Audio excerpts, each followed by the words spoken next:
All right. This is like a little interlude section. Just get some musings out. I guess put this on the YouTube. I don't know if it'll go to Spotify or not. But and I know we still have Jacob trying to upload the YouTube videos, and so we don't have everything from the Spotify transferred over to YouTube. YouTube's a bit behind, but hopefully we'll catch up eventually.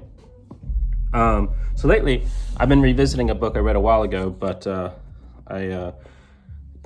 by the way, Thomas Ligotti's Conspiracy Against the Human Race, and I've been reading it again. It's a really fun book. It's a good overview of pessimism, I guess. He goes through Schopenhauer, Nietzsche, and all these thinkers. I think he underestimates Nietzsche. I wish there was more Turan, who I think is just the best in this category. But pessimism personally has always been, the philosophy that I think on a character level I've always most resonated with in an everyday sense.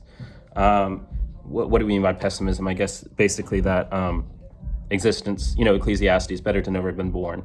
The wisdom of Silenus, when he was captured by Midas, better to have never been born, having been born, best to die as soon as possible.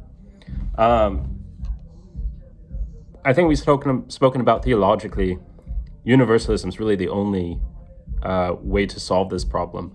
But even then, Ligotti would probably say that even eternal happiness for every soul to ever exist is still outweighed by the temporary suffering, or even that the suffering of existence itself, that existence itself is actually intrinsically negative, regardless of any utilitarian or negative utilitarian values, insofar that existence itself is something tiring. Now, you can get into questions, say with Buddhism, that this is only insofar the self exists, as which it doesn't, it's an illusion. And Ligotti has some interesting and surprisingly very Buddhistic ideas about self in the book, not unlike, by the way, Max Stirner in his Ego in Its Own. Let's just say the self is an illusion, doesn't exist. All these neuroscientists, psychologists, metaphysicians, philosophers who try to deconstruct the self always leave a self in its wake that doesn't really ultimately challenge our idea of the self, with few exceptions, maybe the Buddha. But and even then, it's such a colossal, heroic work to actually get rid of the self in that practical, everyday sense. We're just, in Ligotti's view, puppets, meat puppets, going around, playing around that, put on the show, pretend that we are constituted by something behind our eyes looking out, an ego. And he also talks about free will a bit, which is something else I've been thinking of. There's a sort of a internet philosopher, blogger, Perry Robinson, I think is his name.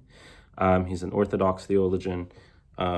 He talks, I used to get in these debates with him, not so much debates, more so questions, I guess, but disputations about universalism, free will. And he takes an almost libertarian view of free will, not exactly, maybe that's not the right word, but in the sense that you have an agent and free will. I mean, really, if you don't have God in this equation, the free will is definitely totally bullshit.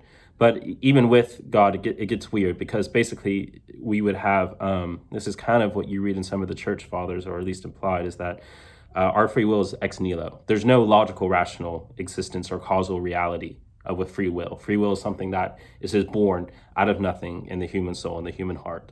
Of course, this still begs, because you also have this thing with the church fathers, like you can never judge others, because ultimately all these things in them are things that are resulting from conditions that you are not aware of.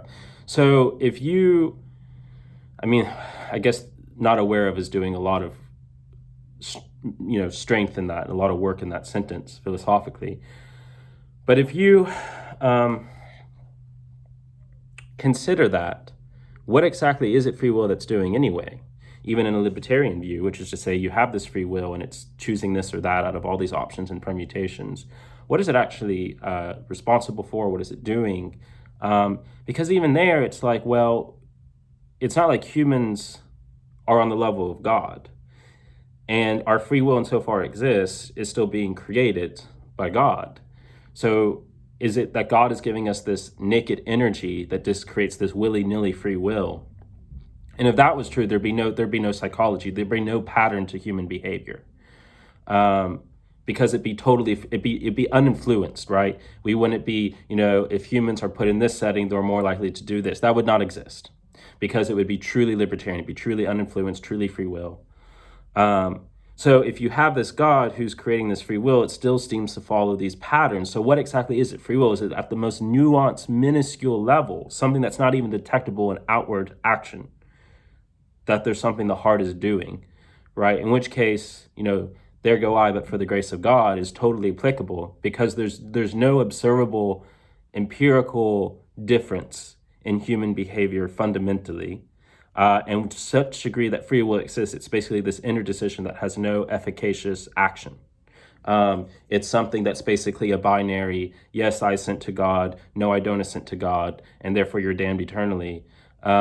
Which is to say that even so far that's operating, that takes no actual action in the outward world, which, again, the church fathers always seem to have this tension with this, but if you read it closely, this seems to be what they're getting at almost at times, which is hence why you can't have judgment, and that only God knows the heart of hearts where this actually occurs. So the whole everyday common sense of any, even most theologians, but especially non-theologian Christians throughout human history, we're not operating with this understanding of right and wrong moral actions. And there is definitely a reason, despite what the church fathers say, to pass judgment on others. This is especially true as Western Christianity develops. Or it's easier to just go with this sort of, not necessarily Calvinist, but, Islamic or sort of, Pelagius in the Augustine debate enters a lot into this as well, for obvious reasons, but that there's just no free will, basically.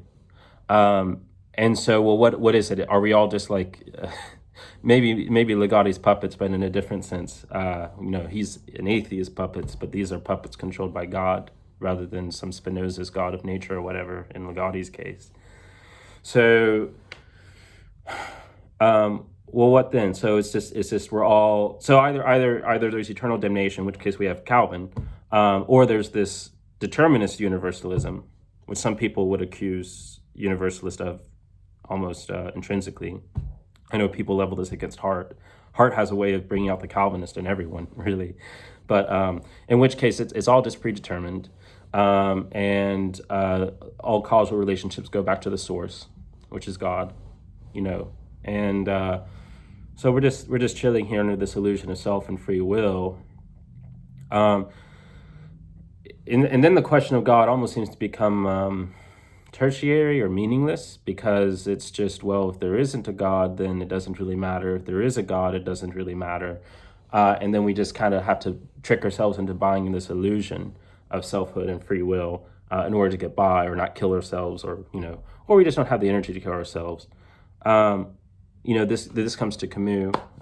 You have basically these four responses. suicide, tricking yourself into the world through pleasure. This is Kierkegaard's aesthetic realm of being, or the leap of faith for Kierkegaard, which for Camus is still intellectually dishonest. Or you intellectualize like Sartre and invent this bullshit existentialism, which is just atheism not being honest with itself, which for Camus is still intellectually dishonest.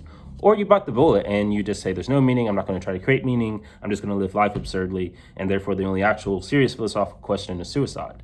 So, where do you go from here? And again, it's like, if you don't want to take those routes, it's like Kierkegaard's the only thing that really makes sense. And so we take the leap of faith, and we just, which for Camus is intellectually dishonest, but, and you keep running through the motions, doing all the bullshit. Ligotti would also say it's all bullshit. He would say that's, that you're just tricking yourself. He probably wouldn't assign a moral value to it the way Camus does, is intellectually dishonest, but he probably thinks that. I don't know. Anyways, it's a great book, and it's a great overview of pessimism. Again, I would recommend also Turan, Celine, probably not pronouncing his name right. But there are definitely writers that explore the fiction aspect of this. I know there was a show, True Detective, that was based on this book to some degree, where the detective explores these very tidbit aspects, this concept of no self and concept of no free will, concept of being flesh meat puppets. Ligotti's coming out of sort of Lovecraftian, he's a fiction writer. He's not trained in philosophy, which makes the book refreshing.